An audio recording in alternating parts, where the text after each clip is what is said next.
In the last video, we prepared our file for sharpening, and we have the file open and ready to go. Size to 3000 pixels on the long side, 240 ppi, and our layer is flattened.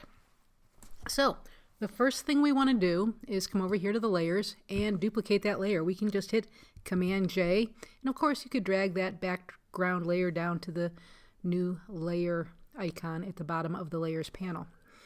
I'm going to call this layer Sharpen. Always good to name our layers. Next up, we're going to go up to where it says Filter in the menus and hop over to where it says Convert for Smart Filter. And we are going to say OK. We know it's a smart layer when we have this little icon in the bottom right-hand corner of the layer. We're going to go back to the filter and we're going to go down to Sharpen, Unsharp Mask.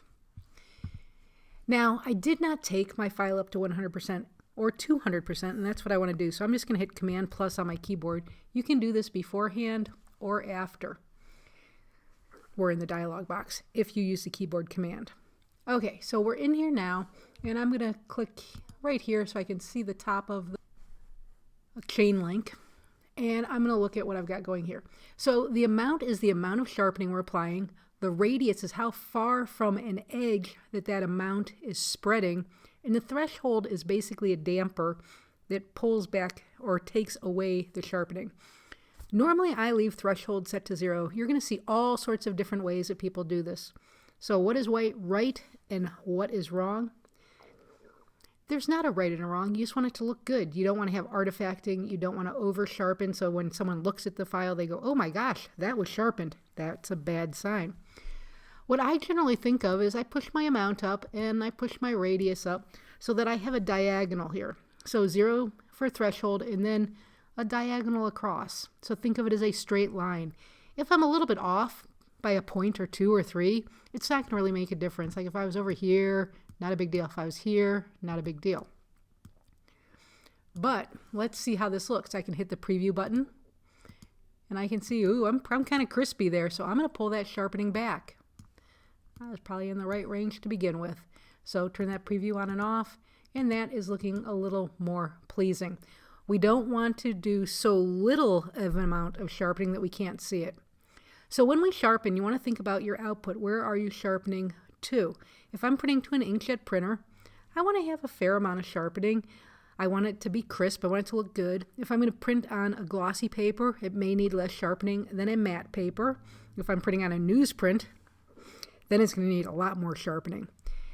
But the best thing to do is sharpen it and then take a look at the file printed and see what it looks like.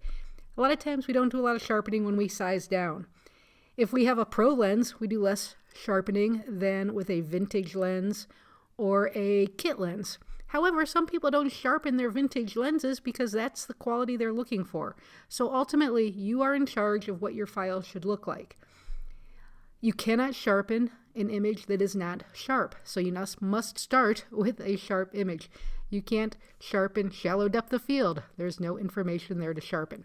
So start with a sharp image. So that being said, that looks pretty good for my first image. And I'm going to hit OK. I'm going to save it.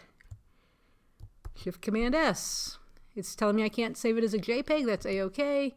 And we are going to save it over here to our desktop. We created a new folder called Sharpening, and we're going to put it there. Unsharp Mask. Remember, you're going to do last name _ first initial Unsharp. Save it as a PSD, a Photoshop document, not as a JPEG, not as a TIFF, a PSD. Photoshop and PSD are the same thing. Leave these set to the defaults.